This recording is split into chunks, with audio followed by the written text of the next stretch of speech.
दोस्तों, आपने नाम सुना होगा सोनम वांगचुक का। क्लाइमेट एक्टिविस्ट, इंजीनियर, रिफॉर्मर और आज की तारीख में एक हंगर स्ट्राइकर लद्दाख के लिए मीडिया उन्हें एक हीरो के रूप में पेंट करता है। लेकिन आज जो सच सामने निकल कर आया है उसके बाद में एक बड़ा सवाल खड़ा हो रहा है कि यह लद्दाख के मसीहा हैं या देश के खिलाफ चलने वाली एक सोची समझी चाल का हिस्सा। जब इनकी यह तस्वीर मोहम्मद यूनुस के साथ देखी तभी लगा कि यार यह तो भारत मिलाप हो रहा है। ठीक है, आप किसी दूसरे देश के लीडर से जाकर मुलाकात कर रहे हैं, समझ में आता है। अभी कुछ समय पहले ये इस्लामाबाद भी गए थे, इन्होंने खुद अपने एक वीडियो में बताया था। लेकिन मोहम्मद यूनुस के साथ में यह तस्वीर कहीं ना कहीं ऐसा लग रहा था कि दो बिछड़े हुए मतलब बहुत ही करीबी लोगों की है।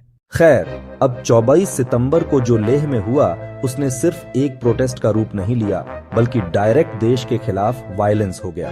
अभी कुछ समय से आप देख ही रहे होंगे कि हमारे देश में जो विपक्ष में बैठे हुए लोग हैं वह बार बार जजी की बात कर रहे हैं और यह सब कुछ शुरू हुआ है नेपाल में हुए आंदोलन के बाद। जाहिर सी बात है, कई लोगों की अब यह मंशा है कि भारत में भी जजी जैसा आंदोलन हो और उसी को लेकर कहीं ना कहीं कुछ जुगाड़ें ढूंढी जा रही हैं कि कहां पर अपॉर्चुनिटी मिल सकती है जहां पर इस चिंगारी से एक आग लगाई जा सके।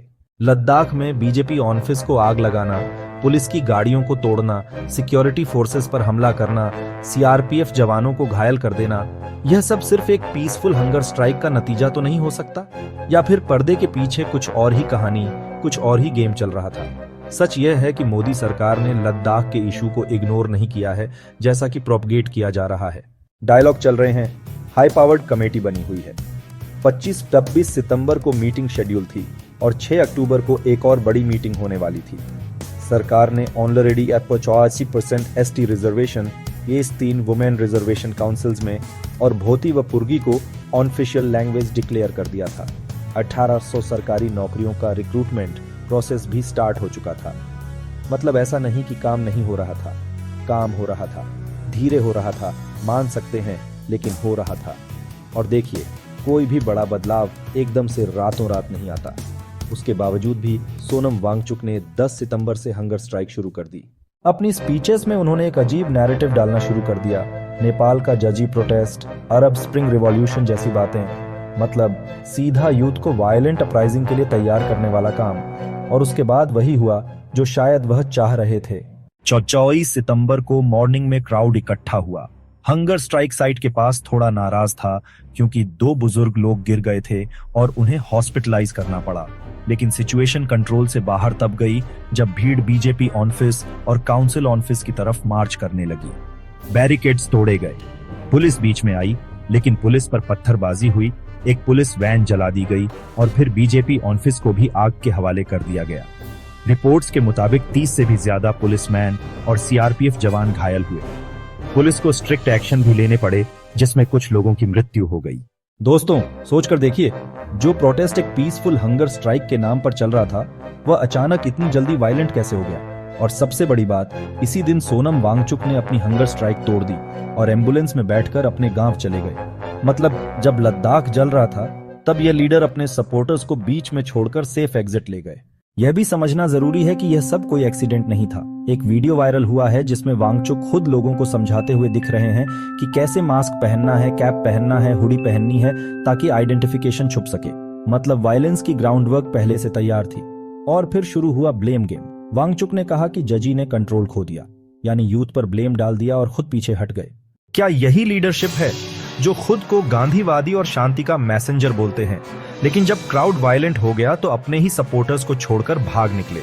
बीजेपी ने कई वीडियोस रिलीज किए जिसमें कांग्रेस के काउंसलर जैसे कि फुत्सक स्टजिन और स्माल दजे नरवबो मॉब को इंस्टिगेट करते हुए दिख रहे हैं।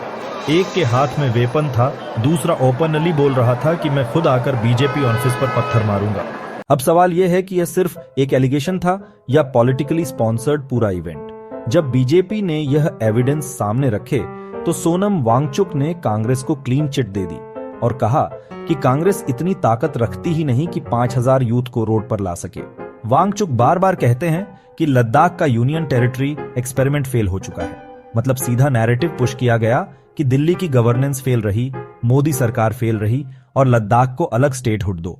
सोचिए, यही तो डिमांड है जो चाइना और पाकिस्तान हमेशा से चाहते हैं। लद्दाख को अनस्टेबल करो, भारत सरकार को वीक दिखाओ। क्या सोनम वांगचुक जैसे एक्टिविस्ट जानबूझकर या अनजाने में भारत के खिलाफ नैरेटिव्स को फ्यूल कर रहे हैं? क्योंकि फैक्ट साफ कहते हैं, सरकार बातचीत कर रही थी, कंसेशंस दे चुकी थी और मीटिंग्स शेड्यूल थी। इसके बावजूद भी यह वायलेंस हुआ, यानी यह स्पॉन्टेनियस नहीं था बल्कि एक मैन्युफैक्चर्ड क्राइसिस था। दोस्तों, यह भी ध्यान देने वाली बात है कि जब भी इलेक्शन आते हैं, जब भी इंटरनेशनल प्रेशर होता है, ऐसे प्रोटेस्ट हमेशा इरप्ट होते हैं। क्या यह हमेशा कोइंसिडेंस हो सकता है या फिर जॉर्ज सोरोस टाइप फंडिंग और कांग्रेस के पॉलिटिकल इंटरेस्ट इसमें बड़ा रोल प्ले कर रहे हैं? सिंपल सी बात है, क्या ये लीडर हैं जो यूथ को सड़क पर भेजते हैं और खुद एम्बुलेंस में बैठकर भाग जाते हैं? क्या ये सच में लद्दाख के लिए फाइट कर रहे हैं या फिर ये पॉलिटिकल पपेट हैं?